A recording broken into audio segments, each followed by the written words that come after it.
안녕하세요. 달빛딸 윤희쌤입니다. 선생님, 오늘은 귀신 쫓는 비영랑이라는 책을 가지고 왔습니다. 이 책은 고학년 친구들에게 추천을 하고요. 책 제목과 표지에서 볼 수 있다시피 이 책은 약간의 판타지가 가미된 소설입니다. 그래서 판타지를 좋아하는 친구들이라면 더 재밌게 읽을 수 있을 것 같고, 약간 추리물을 좋아하는 친구들도 재밌게 읽을 수 있을 것 같은데요. 여기 등장하는 주인공 비영랑은 귀신을 쫓는 반인 반귀입니다.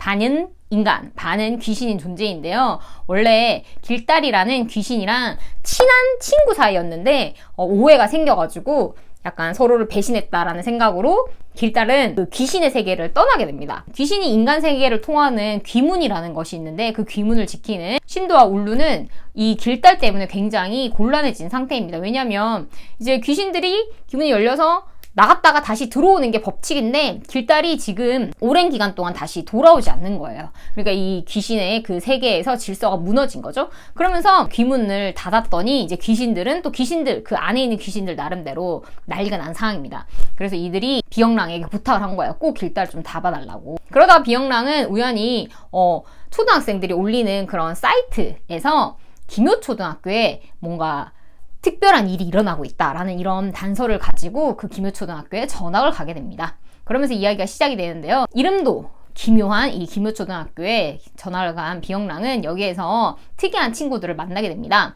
이 책의 포인트는 등장인물들이 조금 독특합니다. 그래서 여러분들이 자연스럽게 이 중에 누가 길달이 아닐까 이런 의심을 하면서 읽을 수밖에 없는데요. 그렇기 때문에 읽으면서 조금 추리를 하는 맛도 있고 누굴까? 이런 생각을 하면서 읽는 재미가 있습니다. 선생님도 읽으면서 얘가 혹시 길달 아니야? 막 이런 생각을 하겠는데, 그렇게 등장하는 친구들이 오다정, 그 다음에 어태, 그 다음에 소문아라는 친구입니다. 이 소문아라는 친구가 학교에 온갖 소문들을 SNS에 올리는 그 친구인데요. 그 소문아가 올린 그 소식을 보고 비영랑이 이 김효초에 오게 된 거거든요. 이제 오다정은 또 너무나 오지랖이 넓은 친구입니다. 그러면서 계속 비영랑을 좀 어떻게 보면 탐색을 하면서 비영랑이 들키고 싶지 않은 모습이 있잖아요. 왜냐면 반인 반기니까. 근데 그런 걸 좀 막 옆에서 막 파헤치는 그런 친구인데, 근데 어쨌든 이들은 팀을 이루어서 길달을 잡으려고 합니다. 근데 당연히 스토리의 흐름상 왠지 길달이 이 중에 누구일 것 같다는 그런 기분이 드는데,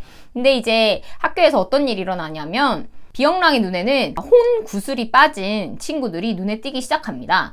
이 혼구슬은 어떻게 보면 영혼이라고 할 수 있는데, 이 영혼이 없어진 그 눈이 텅 빈 이 친구들이 귀신에게 조종을 당하는 거죠. 즉 어떻게 보면 길달에게 조종을 당하고 있는 거예요.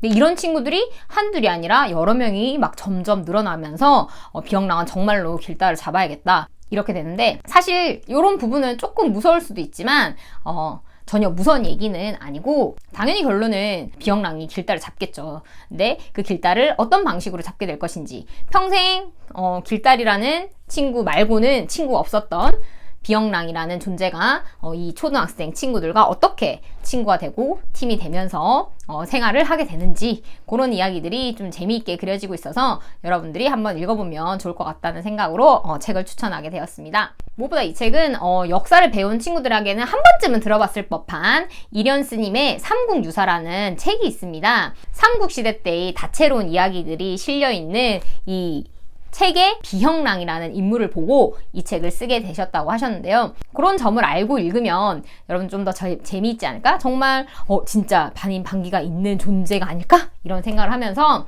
읽는 재미도 있을 것 같습니다. 윤쌤 책책책 오늘은 여기까지 할게요.